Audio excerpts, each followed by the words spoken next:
હવામાનની પેટર્ન બદલાતા રાજ્યમાં વાતાવરણ બદલાયું, આગાહીકારોએ કહ્યું માવઠું પણ આવી શકે।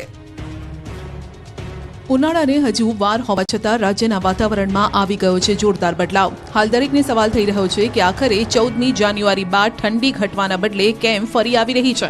હવામાન વિભાગ ઉપરાંત હવામાન નિષ્ણાતોએ મોટી આગાહી કરી છે। હાલ દરેકને સવાલ થઈ રહ્યો છે કે આખરે 14મી જાન્યુઆરી બાદ ઠંડી ઘટવાના બદલે કેમ ફરી આવી। આખરે ફેબ્રુઆરીના શું હાલ હશે? હવામાન વિભાગના મતે 27મી જાન્યુઆરી સુધી કાતિલ ઠંડીનો મારો રહેશે।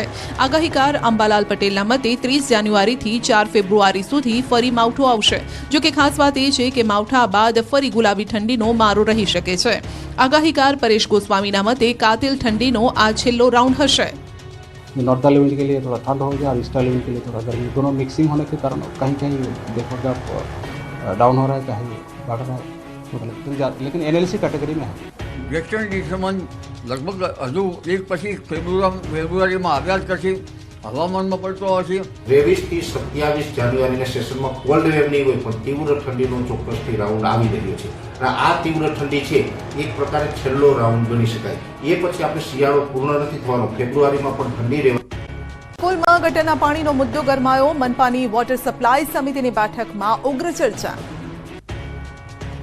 અમદાવાદ મહાનગરપાલિકાની વોટર સપ્લાય સમિતિની બેઠક મળી, જેમાં સ્ટ્રોમ વોટરના 2 તાકીદના કામ મંજૂર કરવામાં આવ્યા। સ્માર્ટ સિટીના પૂર્વ વિસ્તારમાં આવેલા નિકોલમાં ડ્રેનેજ પાણી ઉભરાવાની સમસ્યાને લઈને ચેરમેને લાલા કરી હતી અને કર્મચારીઓને સવાલ કર્યા હતા। સોસાયટીઓમાં ભરાતા પાણીને લઈને પણ સવાલો કરવામાં આવ્યા અને જો સમસ્યાનો ઉકેલ નહીં લાવવામાં આવે તો જવાબદાર લોકોને સસ્પેન્ડ કરાશે તેવી પણ તાકીદ કરી। નિકોલ વિસ્તારમાં કામગીરી માટે ઉત્તર ઝોન પૂર્વ ઝોન પ્રોજેક્ટ એકબીજાને ખો આપી રહ્યા હતા, જેને લઈને ચેરમેન દ્વારા કડક વલણ અપનાવવામાં આવ્યું। તો બીજી બાજુ અમદાવાદ શહેરની ડ્રેનેજના તમામ મેઇન હોલને જીપીએસ સાથે ટ્રેકિંગ સિસ્ટમથી સજ્જ કરવામાં આવશે।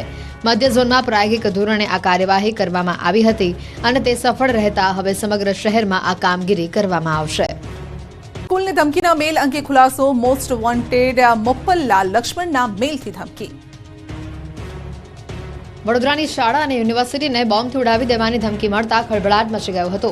ત્યારે વડોદરાની નવરચના સ્કૂલમાં ધમકીભર્યા ઈમેલ મોકલવા મામલે મોટો ખુલાસો થયો છે। એનઆઈએના મોસ્ટ વોન્ટેડ મોપ્પલલાલ લક્ષ્મણના ઈમેલ પરથી તમિલનાડુના ડીજીપીના પુત્રીના નામે ધમકી આપ્યાનો ખુલાસો થયો છે। મેલ ટુ tor.com નામના આ ડાર્ક વેબ ઉપરથી ધમકીભર્યો ઈમેલ મોકલાયો છે। ડ્રગ્સ કેસથી ધ્યાન હટાવવાની બ્લાસ્ટની જરૂર છે તેવું આ ઈમેલમાં લખાણ હતું। ત્યારે આ ઈમેલ ક્યાંથી આવ્યો તેની પોલીસે તપાસ શરૂ કરી છે। પોલીસે ડોગ સ્ક્વોડને સાથે રાખીને શાળામાં તપાસ કરી હતી।